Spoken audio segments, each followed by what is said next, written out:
I'm Chanale, and this is the Weekly Squeeze on Moral Edge. In a world where everyone is logging off, and I mean everyone, people are exhausted. People are going offline and touching grass and doing their little digital detox. Ariel goes more online, and she uses her platform to defend Israel. Not to the whole world, but to Jews specifically. She's not out there fighting anti-Semites. She's in the comments with fellow Jews having the conversation that nobody wants to have, which honestly is more exhausting than fighting anti-Semites. At least anti-Semites are consistent. This is their story. But by Jews, well, this is their story. A man is drowning, okay? A boat comes. He waves it away. God will save me, he says. A helicopter comes, waves it away. God will save me. Someone throws him a life preserver, waves it away. God will save me. He drowns, gets up to heaven, says to God, why didn't you save me? And God says, I literally sent you 3 boats. 3 times I sent you something. So we're thinking today about the Jewish people. The boats are coming. Campuses are on fire. Europe is doing their Europe things again. Nobody is throwing a parade for diaspora Jews. The life preserver is right here. It's right there. It's been there. And we're in the water going, well, is this the right brand? Is it the right color? My parents need me. Amazon doesn't come in one day. I have to think about it. Meanwhile, Ariel is standing here on her boat, waving her hand saying, over here. And people are mad at her for it. Jews are mad at her for it. That's the part I find really fascinating and worth an entire extra conversation. So we're having it. Ariel's back. We're going to discuss every excuse, every real objection, every question. And we're going to call out some of the excuses and some of the real questions. And by the end, you'll know which is which. What they don't teach us about making Aliyah, about Parnasa, what do we do with our aging parents? What about kids who went off the derech? What about the we need Jews in the diaspora argument? And the classic, I'll come to Israel when Mashiach comes, which respectfully, it's not a plan. Ariel, welcome. Let's get into it. Me. Oh my gosh, I love that intro. It was so accurate. Inspired by you. Truly. Oh, thank you. I mean, it's not just me. I'm literally just like, when people get upset at me, I'm literally just quoting Torah. So it's really just anyone who has read the Torah and believes in it. Well, you're a conduit for so many conversations now on this topic. And people are having it more and more. I think about it all the time, even though I've been here 9 years. For example, I'm looking for a new apartment and the prices are not as high as last year because less people made Aliyah this year. Yeah, it's really unfortunate. I think that Nefesh B'Nefesh is good at a lot of things. And one of those things is their marketing, that they have it, like they think that they're trying to create the picture that so many people have made Aliyah. And it's beautiful, the amount of people that have made Aliyah during the war, but the airports are not flooded. Not enough. Right. Like it's really not enough. I think there was a stat that 4,000 Jews made Aliyah last year. Do you realize how little that is? Yeah. You know how many Jews go to Burning Man? Oh my God. Do you know how many Jews like go on Pesach programs in America? It's such a tiny number. It's like what percentage of Jews? And when you're here, being an Israeli and living here is so much part and parcel of your identity. You can't even imagine how can you be Jewish and not be thinking about Israel moving here and it's committing. Really, yeah. Okay, great. So that's what we're going to get into today. We had a little pre-podcast conversation and you threw up a question box. You got all kinds of, I don't like to call them excuses, but they really are excuses. Right. But for people who are experiencing them, this is their reality. Right. I posted on my Instagram asking, if you're not in Israel, why? What's your excuse? What is your opposition to Aliyah? And these are the responses that we got. So let's go through it right now. Yeah. The first one you actually mentioned to me, and let's just go, and this is the moral edge. We just, jump right in. Right. People are concerned, and I'm really surprised to hear this, that if they make Aliyah, they're preteens, teenagers. Oh my God. Right, exactly. I was going to say prepubescent children will go off the derech. Yeah, not even then. I had someone tell me that they're concerned about their 2-year-olds going off the derech. Anyone who... He will go off the derech. He will leave Gan, go to the Merkaz, get lost. That's the only derech. Derech, going off the derech, for people who've never heard the term, it's a really judgmental term, kind of implying that there's only one way, and if a kid doesn't follow exactly the halacha, the letter to the law, then they're off the derech. Which, by the way, is so funny because people get like, I think that like people have titled me like an Aliyah snob, like people that are just like, okay, I made Aliyah, now everyone should too. And then you're kind of a snob about it. And like, I don't care if people label me a snob for wanting and preaching, doing a mitzvah, like the most integral mitzvah. So that's great. But like, then if people are so concerned and they're judging other people, they're judging Israelis for going off the derech, like you can't just pick and choose in that way. Like you can judge me for doing a mitzvah, or you can judge You're people. calling them out. Right. So you're saying it's so important for you to keep your kid in line with your hashkafas, but what about the hashkafa of actually moving to Israel? Right, but also you're judging me for making Aliyah and for being proud of it, but then you're judging Israelis for going off the derech. But I want to talk about that. I don't think there's a bigger epidemic of teens going off the derech here. I do think we just have more teens in more areas. Like in America, you have from communities, and they're distributed throughout all the secular Gentile communities. And, so here, I think there's just bigger blocks of teens. And you think, wow, Israeli teens are so modern because they want to be like Europeans, and then you have the frum kids who are influenced by them. I just don't understand where people are getting these statistics from. Like I had someone quote to me, they're like, well, the OU did like a really secret study that like is only available to the employees of the OU, that 50% of kids who make Aliyah go off the derech. So I asked the head of the OU, I said, can you send me the study? He's like, I have no idea what you're talking about. Okay. People just make these things up to make themselves feel better. But there's always, when there's fire, when there's smoke, there's fire. So I'm not going to say that there isn't a direct correlation perhaps to a huge lifestyle change, so language challenges. Okay, so let's go with the assumption that if you make Aliyah, your kid will 100% go off the derech. Let's go with that. And when you say go off the derech, right? What does that mean? So that means, let's say if they say, okay, I decided that they're not going to keep Shabbat, right? Okay, but let's talk about what that practically means. They can't not keep kosher because everything is kosher. Exactly. Let's talk about, okay. They're keeping kosher no matter what. When I grew up, and I didn't grow up religious, and I went on TJJ, which is NCSY OU's, like their program, I guess you could call it a program to help Jews discover what the importance of, discover Judaism. Maybe it's a Kiruv program. So when I went on, the number one, and I went on with a bunch of public school kids that were not religious, the number one thing that they were pushing was for us to marry Jewish. It was just, okay, if you're not going to do anything else Jewish related, if you're like Shabbat, maybe that's too much to ask. Kosher, okay, way too much. Just marry Jewish. And I think that in America and outside of Israel, the intermarriage rate, I think for Jews is, I think it's between 60 and 70%. I read that this morning. Between 60 and 70%. You know the intermarriage rate in Israel? I can't even imagine. 4%. And those are Arabs that kidnapped Israeli girls. Most likely. And there's actually organizations to help prevent that in Israel. Right. So I think it's crazy. Like if you are thinking in general, and if you're saying, well, I come from a religious family, there's no way my kid is going to intermarry. First of all, you never know. And second of all, so let's talk about the other things. Like you said, say it means that they don't keep Shabbat. Okay, buses don't run on Shabbat. Trains don't run on Shabbat. If they don't have a car in their own, how are they going to get places? They're going to be in Tel Aviv on the beach, worst case scenario. Okay, yeah. But I don't, listen, I get that's a concern, but I don't think, I think we should put that rumor to rest once and for all. Yep.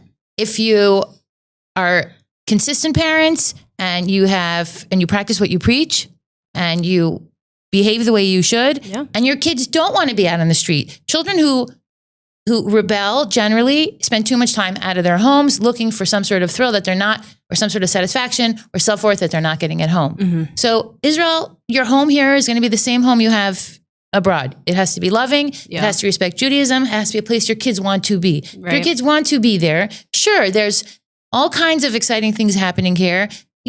Some might cough it up to the intensity of being a country at war, people thinking their lives are, I want to say God forbid, less valuable, but like everything is more existential. Anything can happen at any moment. But ultimately, I think this country inspires our youth in a way that America, like we don't have anywhere else. Yeah. And like you said, Judaism is in your face here. Oh, it's everywhere. Like you said, if, let's take Valentine's Day, like Israelis that grow up here, like no They one don't know what it is. celebrates Valentine's Day, but Tu B'Av, you celebrate that. So let's say you're not religious, you're not celebrating Valentine's Day, you're celebrating Tu B'Av. If you want to dress up and get drunk and go off the derech and go to a party, you do that on Chag Purim. You don't do that on Halloween. If you are, and that's saying something, it's literally a mitzvah to get drunk, so let's do that. It's part of the culture. Even the days of the week, like Yom Rishon, Yom Sheni, Yom Shabbat, everyone calls Saturday, no matter Shabbat, what you even do, if you don't keep it. Yom Shabbat. And if you say, like, instead of saying like, oh, have a good weekend, you say Shabbat Shalom. Everything revolves around Judaism versus in America, Sunday, Monday, Tuesday, these are all names of pagan gods. But what about for people who are ultra Orthodox, very, very observant, and this doesn't mean anything to them because they have this all down pat. They're more concerned their kids are going to come here. They're going to be like, everybody's Jewish, and it kind of blurs the lines. At least abroad, you say, we're the Jewish people. We're different. I think that if you cannot expose yourself to like people that are different than you, then you have no idea what you stand for. 100%. And you have to communicate that with your children.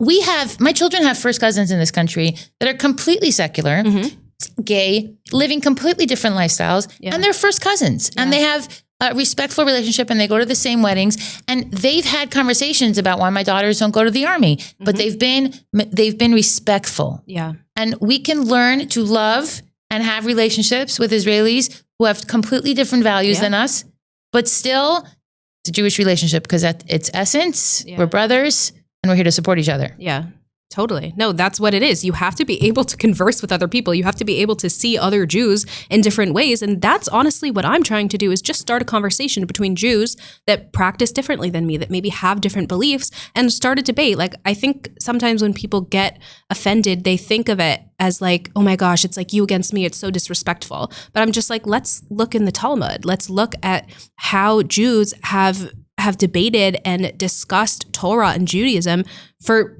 centuries. Like, let's just talk about it. You can't sit it out. And also we're all on the same team. Right. Okay. We're all on the same team. Let's go from children to parents. And then you brought up something interesting. We were talking about the aging parents conundrum. When your parents reach a certain age, they're seniors, they're in their stage 2 of life or stage 3 of life. It's not so simple for them to change continents and mentalities, and sometimes even something as the air quality, that kind of stuff, or the care routines that they've adapted to. Those things could be crucial for them to make Aliyah. And a lot of times it's just too much. If you have a parent in a nursing home or who's unwell or just resistant, completely resistant.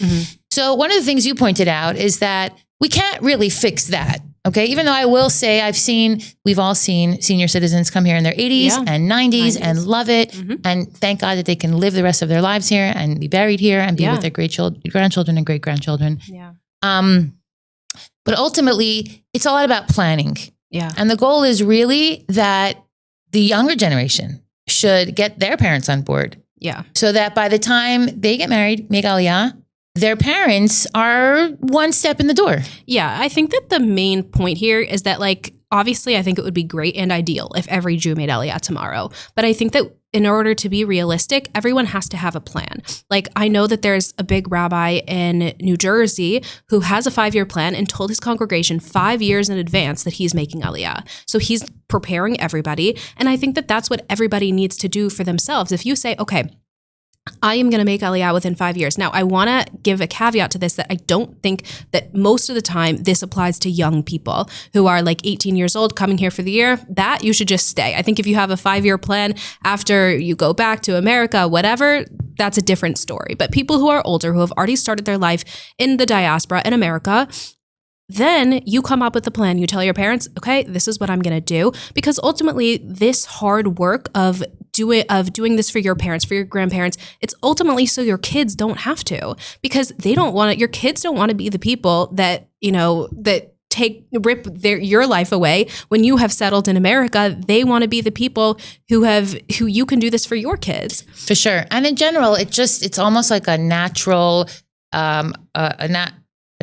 what's the word? Progression. Yes, a natural progression where the grandparents, they can't really be away from it. Like, it's the reality of life is that as they get older, it gets harder for them to be away from their children and grandchildren. Right. So they end up making Aliyah anyway. So at least facilitate it when it's easier. Right. And I actually this is a line that my rabbi says, and it's a little intense, but that he says, quote, like the state of Israel is built on those who have disrespected their parents and have not listened to their parents, which is, but I hear you. But that's what it is. Like if you, maybe we could change that to say like the state of it's a hard reality, but like if your parents raised you Jewish, or if then they must know that Israel is a value. And for you to say like my parents like like I said, I didn't grow up religious, but they raised me Jewish because I'm Jewish. And I said to them when I made Aliyah and they didn't approve, I said, you raised me Jewish. What did you expect? And I said like everything in Torah, like you want me to have the value of Torah in Torah. That's the value all of Israel. Leads back to the same place. So you can't really be upset at me for following because what they're you just chose. practically upset. They're annoyed that it's going to be inconvenient, that you're going to be far and they won't be able to hug you and hug your kids. But if they could snap their fingers and make it all work out and they could have a comfortable home here. And I just want to put it out there. Even here in Beit Shemesh, we have gorgeous, I think it's called Harmony Hills or Harmony Falls, and it's a senior living facility. They're all over the country. They're all over the country, and we have a huge demographic of people over 80 even. Yeah. And it's a wonderful place to live. The weather's great, the beaches, it's accommodating. There's food delivery. Yes, you can get Amazon. We also have great Filipino help that are incredible caregivers. So if you're parents need, specialized care, obviously the best doctors. And sure, it's a socialized medical system, and we'll get into that soon. Mm-hmm. But if you're on top of things, and I think anyone who has an aging parent, taking care of their health, their physical health is a full-time job. Yeah. And sure, it'll be a full-time job here, but at least you won't have to pay for it. Right. Right. And I think that maybe slides into the next topic of questions that I got is the financial concern. Yes, So a lot of people are worried. They're saying, okay, but what about finding a job here? Like, what about having enough money to survive here? Like I have, say you have a job in America. How is that going to translate here? Okay. So let's go through this in levels. Mm-hmm. First of all, we have the practical level. We have the spiritual level, because as Jews, we're believers. Money comes from above. God has big pockets, and he decides on Rosh Hashanah what we're going to make, what we're not going to make. And I don't think God is going to punish you by saying, if you move to Israel, you're not going to make parnassa. I totally agree. And it's just so crazy to me. Like I one time was on Ben Yehuda, like very recently, from like my first time in 5 years. And I ran into like some seminary girls, and I was like, hey, do you guys think you're going to make Aliyah? And they were like, oh, no, like I need to find a rich husband, and that person is probably in America. And I was like, oh, well, do you think that Hashem provides your money each year? And she was like, I can't have this conversation, and then left. And it was like clearly like it was like a very respectful conversation, but it's people, and I actually respect her for being so intellectually honest that she didn't even have an argument for it. But we could argue the practicalities. I'm not saying that certain things don't make more sense in America, which, by the way, the shekel dollar now, I don't know if you're following. Yeah. I think it's down to 2.9. Under 3? Yep. Okay. Just so today. The shekel is extremely strong. Yeah. We have Which is huge part of Tanakh, by the way. It's a prophecy. That before Mashiach comes even in times of war, like it doesn't make sense how strong the shekel is right now. My rabbi actually was telling me that October 8th, he told his kids, he said, you should invest in the Tel Aviv Stock Exchange, because there's a prophecy that like during this huge, insane war, and it like made so much more sense. I can find the sources. I don't even know how people do it. Like I've been here through COVID. I've been here through October 7th. Now it's the second bout of the Iran war. There are so many months, practically chunks of time now that people are not working, and we rely so much on our tourism. And yet, this is the strongest economy Israel has had in over 30 years. Exactly. And I always say you can't get everything you want. Sure, you can't get Amazon Prime, and you're not going to have all the designer clothing, and life is less comfortable here. But two things. First of all, if you have money abroad and you bring it here, it's pretty much the same thing, unless you're bringing money from Iran. Then your money's worthless. But in general, your money you can stretch your money here. Mm-hmm. Things are pretty equal to Canada, to America at this point. So however much you're spending on your home and your lifestyle, you just basically translate it here. And if you ask me, you actually reduce it, because certain things in Israel we don't spend money on. Oh my God. Let's talk about that. Okay. So first, like, I think the number one thing I realized is, and I know you mentioned this, Amazon. Like when I was in America and I needed something, first of all, I was living in Oakland, California, near San Francisco. They have like a special, I don't know at this point if it's still like a... Comes in 5 minutes? Yeah, no, literally. They throw it into your window. No, it comes within the hour. Like literally, Yeah, it comes amazing. and it's this insane thing. It's called like Amazon Prime now. And I'm sure they've rolled it out to more cities since. I saw a meme. Someone said they should have an Amazon Prime where they bring all the products to a big building and you could just go pick it up. And someone's like, I invented a store. Literally, that's what it is. But like also, by the way, Israel kind of is having it now. With Wolt, you can buy groceries and you can buy anything else. People don't realize you Things can just could be buy delivered anything to your door. They within have an Wolt hour. now in our city. Yeah. Right. So like Wolt, like you do have that, but they don't have the vast catalog that Amazon does. But the amount of money that I have saved being here, not being able to order everything I needed within an hour, True that. I can't even tell you. And also you don't buy in excess here. First of all, we don't have room to store it because we don't have much storage in our homes. There's no closet. So you live a more minimalistic life. Yeah. Also, in general, you buy the things that you need. Your kids need good boots. Your kids need decent pair of sandals. They always need water shoes. Yeah. You're gonna invest in their uniforms once a year, depending. And even though a lot of schools don't have uniforms here, what I'm saying is you don't need this huge broad wardrobe. We don't have crazy seasons here. And people are not that materialistic, depending on where you live. And I'm sure there's different sub-communities here that have cultures of, keeping up with the Jones. Right. But I actually don't know of one, though. I don't know. I was going to say, I'm living here for almost a decade. And I've never once felt pressure with my kids. Right. I've been to all of the like Anglo-centered communities, like Afra and Modi'in and now Karmegat and Beit Shemesh. Everything goes. I've never seen anything that's like, oh my gosh, look at what she's wearing. And you could wear what you want and you can express yourself. It's not even like there is no culture of looking good. Yeah. It's just a different emphasis. Also, we don't have a Sunday shopping day. Yeah. No one's going to the mall. We don't have Costco, so we were not buying in bulk. Mm-hmm. So in that sense, I think that people don't understand how much you actually save because the mentality here is different. Yeah. And we spend so much money on materialistic things when we're filling a hole, and that hole will be filled by Israel. Oh my God, I love that. I went flower picking on Friday. My friend called me and she's like, hey, Rif Gaster, you want to go pick flowers? And I was like, yeah. I'm like, we're in Zachariah. Great. She picks me up, 30 shekel. There's nobody there. Everybody just sends like by, Venmo, some guy 30 shekel and we pick flowers. That is how you spend your Friday. You know what I've done in America? I would have gone to Aventura Mall. Oh my God, totally. And then go on to eat. When I'm in America, I just go to Target and Trader Joe's. Those are my activities for like whatever, like in anything else. Why you buy Trader Joe flowers when you can actually pick literally your own flowers from Eretz Yisrael and live out prophecies. Blooming. That's right. Yeah. So, and then, okay, but what about the fact that you do need a job? I'm not saying come here without a job. Yeah. But so many people make the sacrifice it takes. I have, my daughter's friend's father is a oral surgeon and he travels every single week. Yeah. Every single week, economy, gets on a flight, sleeps through the flight, works, comes back for the weekend. That's what he does. And his family's living the dream. There are people who work remotely. They work in American hours. There are people who travel. And then there's people who, do things here that they maybe, if you are a lawyer, embrace perhaps your inner carpenter and start but building also there's and American be a law firms here. Like there are American law firms. Like I'm saying, I think that you can make it work. Like I know that for me, I told my mom, like I know. Okay, a lot of my friends, like they have parents that help them with, things occasionally, and mine don't. So I was like walking in the mall here with my mom, and I said, oh my gosh, like I actually was walking by Fox Home, and I was like, oh, this stuff looks so good. Like I would love to like furnish have like all these accessories in my home. Want to move into Fox Home. Yeah, and she was like, you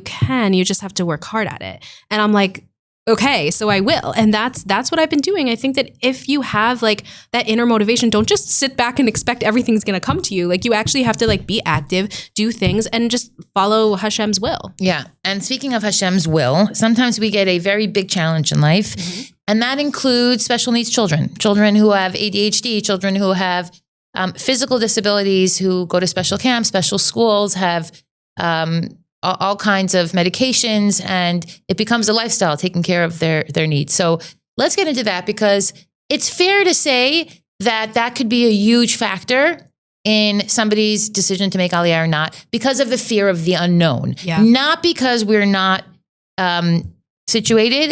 We're not situated. We're not capable. Yeah. Or we can accommodate all kinds of issues. Oh, Do yeah. you know what? I mean, you familiar with this? Because No. I'll share my experiences if you want. Yeah, I mean, I would love to hear yours, but for sure, like I know of so many organizations that really do everything to help. I have a friend with 2 special needs kids, and On this block, there's a home for people with special needs. Yeah. Yeah, and my daughter works with Yachad, Yep. teens with Down syndrome, and they have beautiful programs. And we have and also there's Anglo programs, not just like for Israelis. Correct. It's for Anglos. And also, if it's not there, build it. In Yeah. other words, maybe there's not an organization that Right. focuses on cerebral palsy, on a niche Right. issue and that a genetic disorder.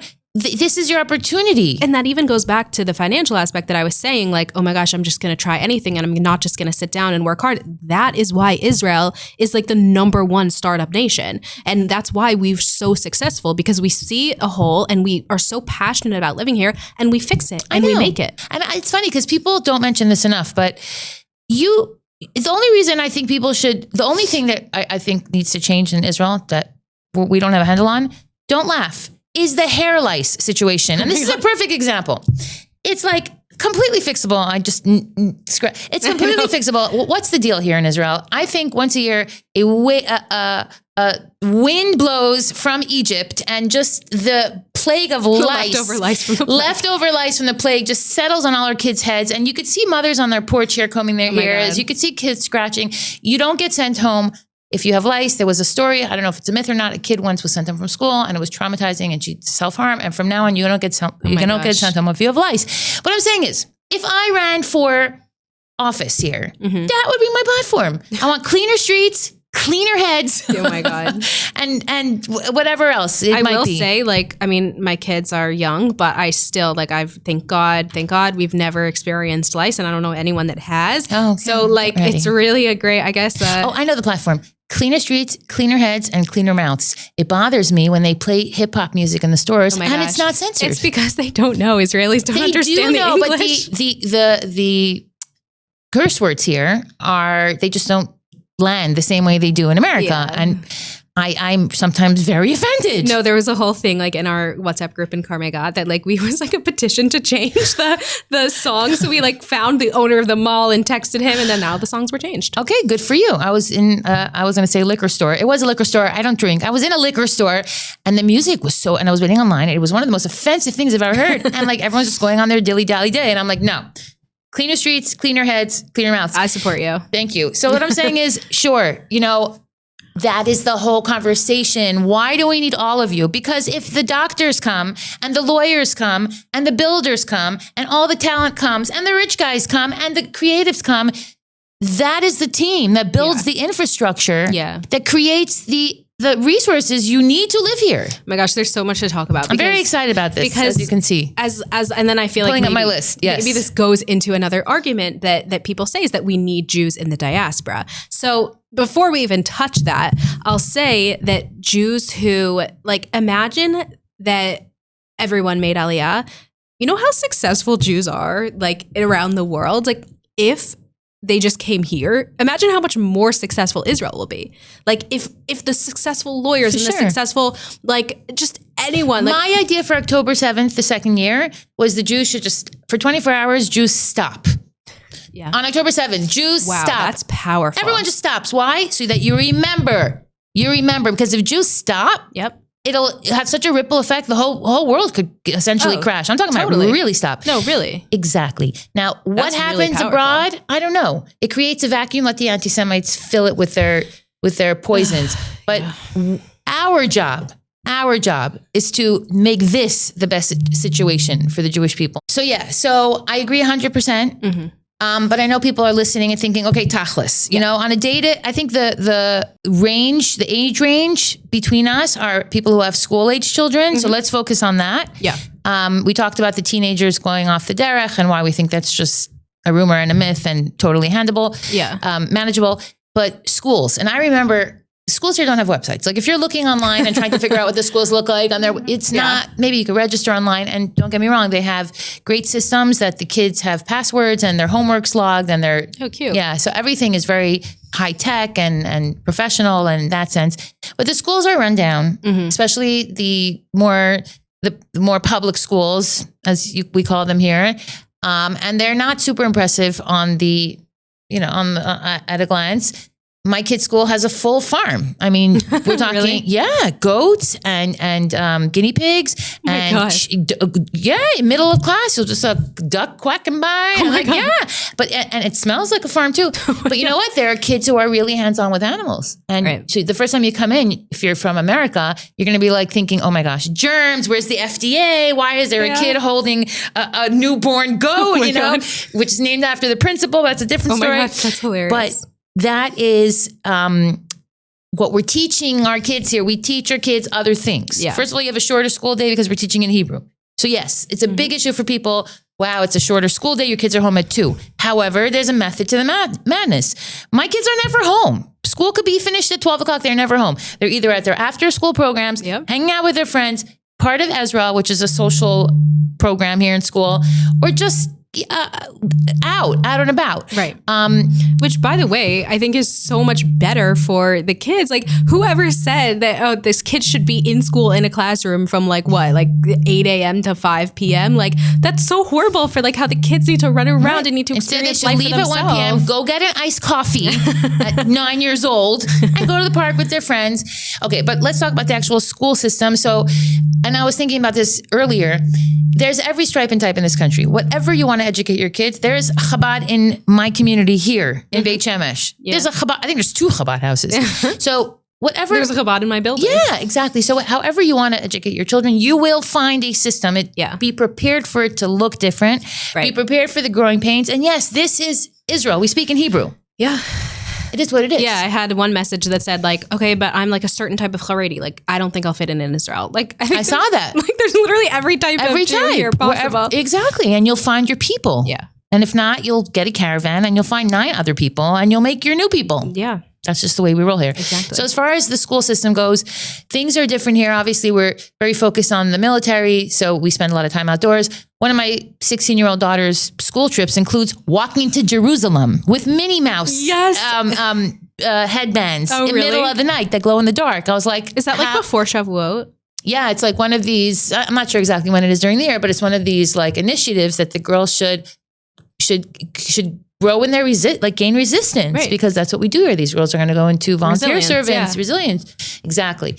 So you have to embrace that. And I think that the school systems here, while they're not as maybe, I don't want to say thorough, intense maybe, at the end of the day, they get the education they need to be. And I will say that like even a part of any like secular school is Tanakh. Like no matter who you are, if you're a child in Israel, you learn Tanakh, which is a lot more to say. You're saying even if you could send your kid to a completely secular school, they're automatically, true that.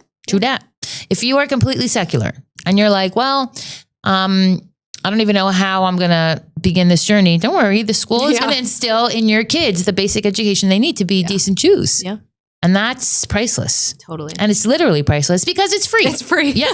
And yes, you can send your kids to private schools. You can send your kids to private seminaries. There's hasaot, which are buses that you can pay. Let's say if your kid goes to another city, there's minimal expenses. You have to buy your uniforms at the beginning of the year. School supplies are not free. I'm not saying we have a school system here like we have in China, where we're churning out the most, I don't think Israel wants that anyway. Exactly. We're our teachers are warm. Yeah. They're involved. They text. They're accessible. Oh my gosh, yeah. And they truly do love the students. My daughter's teacher like texts me and she always says, she's like, my phone's always open. Like if I have a problem, like I had a problem with my daughter sleeping right. And she's like, don't worry, like let's talk. I'll come over. I'll help you. Like literally just like they love the kids. Yeah. And I mentioned earlier the mentality with the army. And I think we should end on that. And then we could just do like maybe a little flash, like a quick run through on all the different things. Wrap it around. Even open up your phone, show me some of the, Yeah. And we'll just tackle them. Great. The army. Yeah. Okay. That's a big one, especially from young people who are like, if I make Aliyah now, I have to join the army. Yeah. Okay. You don't have to join the army. It depends what your lifestyle is. Well, if you're a religious girl, you don't have to join. Right. That's being said, like I think that you could always do Shirut Lumi, which is national service, which is basically just volunteering for a year at the place of your choosing. Mm-hmm. And so that's religious women.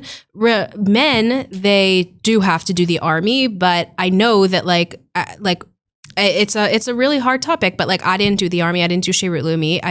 It's my biggest regret in life. I actually just signed up to do Shlav Bet, which is like joining the army now. I don't know if I'll get into it. That's a thing? But can I join the army now? Yeah, no, you actually can. I'm ready.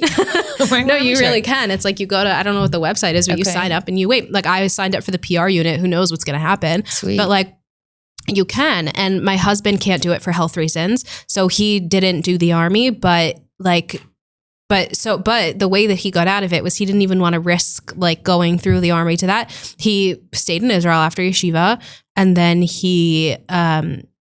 he just like didn't officially make Aliyah until we had a kid. And then once you have a kid, you're exempt. The rules change all the time. There are ways to go around it. That's not to say that I recommend that. I think that everyone should serve in the army. And I think that I'm like not an example of this, and I'm a hypocrite for sure.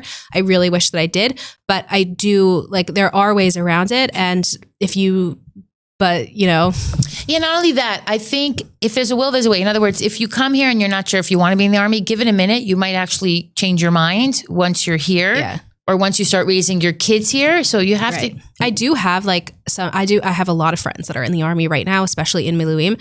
And I say to them, like, when they're upset about it and when they're, struggling with the fact that they're basically like, they have to pause their life. Like I know one of my friends is in the middle of like making a startup that I think Bezrat Hashem will be so successful. And he's spent the last year basically in Lebanon fighting. And I was like, and I said to him, I was like, listen, you are literally doing the most important job that anyone in Am Yisrael can do. Like defending Israel and fighting on that front is the biggest mitzvah I think there ever is. And it's so tied into each other. So if you're making Aliyah, ask yourself why. You're making Aliyah because and it's a hard thing. You're making the sacrifices, and we discussed it this entire episode. Either you're transitioning older parents, or you're bringing children that are at the cusp of the most sensitive part in their education. And there's a lot of things that could go wrong. Yeah. But when you do it for the ideological reasons that we discussed, because you believe in the country, because you believe in Am Yisrael, because you believe that there's nothing abroad for you except people who want you gone, then what's going to happen is over time, these things will get easier. Yeah. That's the thing. I'm here a decade. I made these comedy videos when I first moved. You can watch them on YouTube. And they're insane. I watch them back. I don't know if I would find the humor then, now that I found then, because you get used to things, even the smells and the tastes. So that's why we're taking the time to talk about this today. We want to step out of our day-to-day routine and tell you that it gets easier. You get used to the things here. They stop being so outrageous. And the things that matter the most, like the land and the army and the mitzvah to be here, those are the things that keep you happy. Right. And I think that we addressed the topic of like people themselves serving in the army, but I know that people also have concerns about like sending their children eventually to the army. And I think that it was really interesting. I was just listening to the Behind the Bima podcast with Yael Leibowitz, and she was saying like before she met Aliyah, her son has like blue eyes and blonde hair. Unfortunately, like a soldier was killed who had like also blue eyes and blonde hair, and she just imagined, and it hit her heart. She imagined her feels very close to home, in that position, which is so horrible. And then at the same time, like I think a day later, someone around like the same age, looked the same in her community, unfortunately passed away like very tragically. And it was like it was just a big paradigm and like awakening for her, because she understood like, no matter where you are, like horrible things can happen. And I think even here less, it's such a holy place. We have guardian angels. We're protected, the miracles for sure. So in that regard, and this will bring us back to the beginning of the conversation, which was so great. And I want to go through some of those, some of the pushback you got. So yeah. But going back to what we were saying earlier, it really is an issue of the heart, this whole Aliyah thing. So sure, we listed a lot of reasons, and we're trying to help people work out the technicalities. But if you come for the right reasons, Israel will embrace you. Yeah. And things just have a way of working out here. And really do. And looking at it like, when you have your list of pros and cons, it's completely overwhelming. But take it from the two of us. We're pretty American girls. You're from the West Coast, I'm from the East Coast, but we've adapted here, and I think we're like super Zionists. I love it. Yeah. And thriving and happy. Totally. And, the more the merrier. So yeah, you guys are invited. We're waiting for you. Come home. Okay, such a juicy conversation about making Aliyah. We've covered a lot of things. Yeah. But you opened your question box, and that is very brave. I have done that over the years. Do you remember when the anonymous question box? I use that. Okay, that was abusive. Oh, no, it's really horrible. I actually didn't do it for a long time because like... Is that what you use now? Yeah, no, I use it now. But also like I get so much hate from it. But Okay, so if you don't know what that is, on Instagram, you can put anonymous question boxes and people who are lurking in the comments, lurking in the shadows come out and they say egregious things about everything that... Because they can say it anonymously, but I actually just blocked 3 people who like were in my comments not anonymously doing it. And then all the anonymous like hate went away. So the truth is maybe it's not as common as we think, but let's see. I want to go through some of these comments that you got. Thank you for giving me your phone. Yeah. Okay. One of the reasons why these people don't want to make Aliyah. This person doesn't want to make Aliyah because she's finding a husband. Okay, girl. You know what? I saw a Chatrin say that after October 7th, she got such an increase in requests because the pictures of the guys in their uniforms changed the girls' minds. They wanted to go out with guys they hadn't gone out with before because they were in uniforms. There's no shortage of men here. Oh my gosh. If you're looking for a husband, I met my husband here.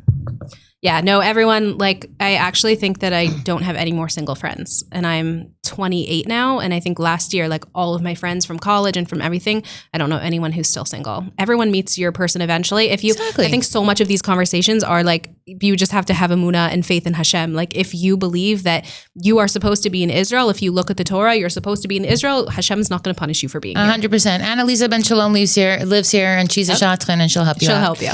Okay, I don't want to have to run to bomb shelters every night and be taken hostage. Okay, back up. This is intense. Oh yeah. I don't want to run. First of all, I don't run to bomb shelters. I sleep in a bomb shelter, or we just all climb on my daughter's bed. It's not that bad. First of all, like, okay, yes, like it's not so bad. But I don't want to minimize that for some people it is scary. Like I will say that the first night of the Iran war was like, I think always the first day is scary. Like I had like the horrible stomachache and my husband literally threw up from anxiety. By speaking of your husband, he just texted you, "Hi, I miss you. How much longer?" He's such a sweetheart. And I found him in Israel. You found him in Israel. Exactly.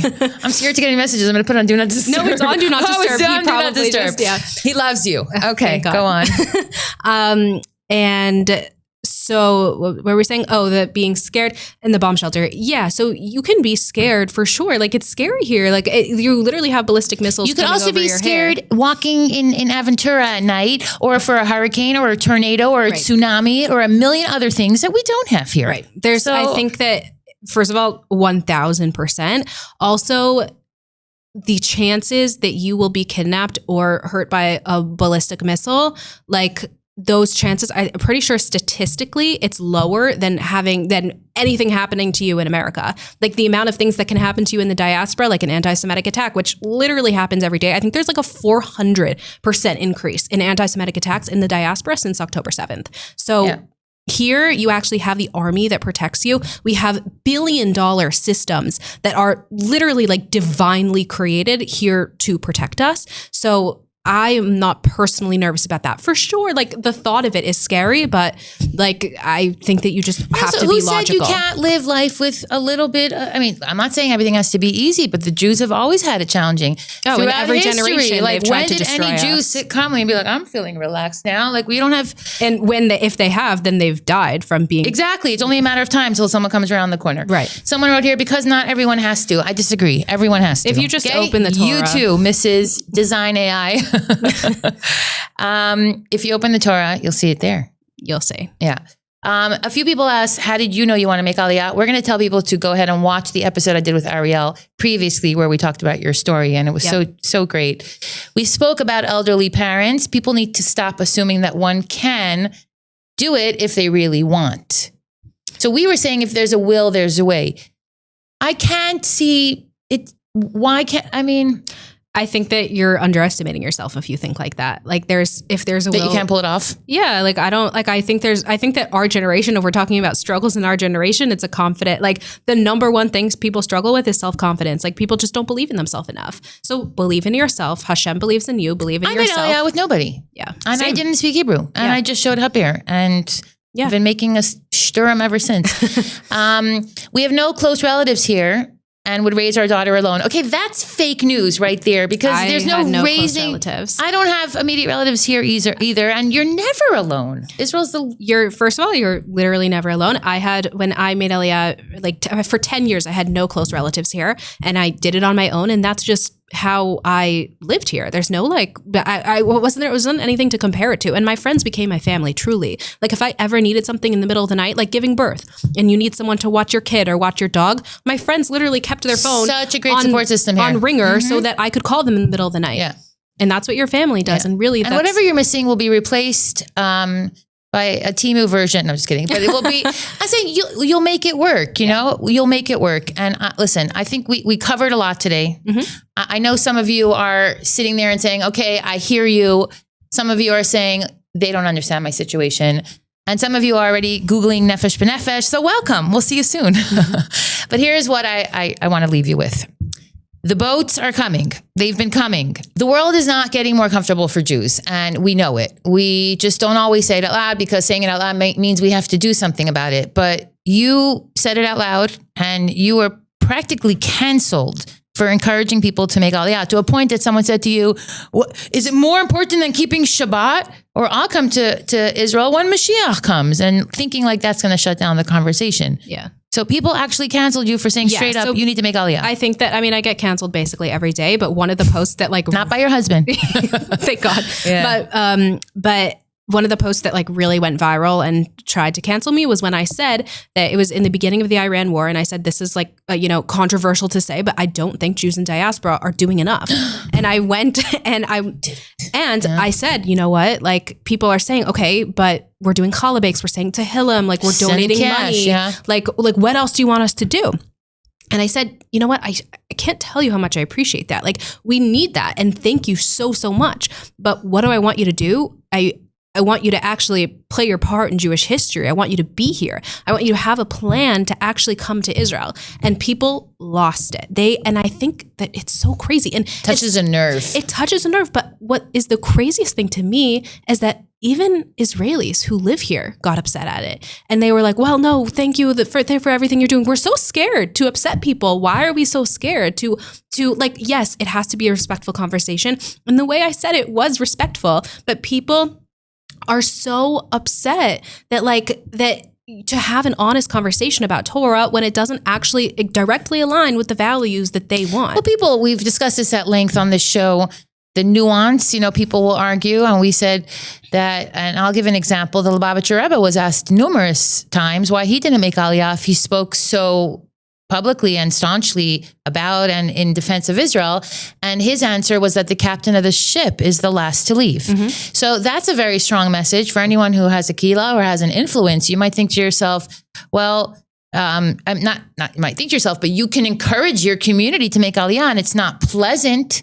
Yeah. But that's life. When I was on Shlichus, when I was teaching in Hawaii, the Shluchim, the rabbi and Rebbitzin would send their 7-year-old to Crown Heights to learn. You make sacrifices because that's what you do. Yeah. And the sacrifice of moving to Israel it's not a small one. Right. But I think we just need to all be more honest about it, no matter what it is. The reason that I don't talk so publicly in my accounts, not about Shabbat is so beautiful, is because no one disagrees about that. What people disagree about and what people try to ignore is the importance of and the obligation to live in Israel. And that's why I'm so passionate about it, because people take it so out of context just to fit what they want their life to be like. And if we can't even agree and accept that living in Israel is a fundamental mitzvah and an obligation for Jewish people, then we have nowhere to go. The first step is acceptance. Amazing. I love that. And don't worry about it. Your parnasa, Hashem runs that for you. Just get on the plane. He'll take care of it. Your kids, they're going to thank you. Your parents, bring them. It's warmer here and the produce is delicious. I'm not joking. The avocados alone are worth Aliyah. And if you're waiting for Mashiach, look around. Look what's happening. Look at where we are and ask yourself honestly, what exactly are you waiting for that isn't already here? Yeah, if you look at the prophecies, if you go through, if you actually are intellectually honest with yourself, with just what we've been talking about the whole time, and you go through the prophecies in Tanakh, you will see, I think 95% of them are coming true or have already come true. And I'm happy to provide those exact sources, but we are in the times of Mashiach. You are part of the story. Yeah. Your return here is part of the story. You're part of destiny. So thank you, Ariel, for coming back, Thanks for having me. being loud when you could have been so much easier to be quiet sometimes, for standing on the boat and waving your hands and saying, come to Israel. We need more of that. And for everyone listening, come home, or at least have the conversation with yourself, with your spouse, with your kids. So Ariel, thank you for coming back. Thanks for having me. It's really a pleasure, for being loud when it would have been easier just sometimes to just, sit it out, for standing on the boat and waving your hands and telling everyone we need you here. And yeah, don't forget that this is the Moral Edge. We are here for you every single week. I'm Chanale on the Weekly Squeeze, and I'm so glad to have the opportunity to talk to you again. Thank you.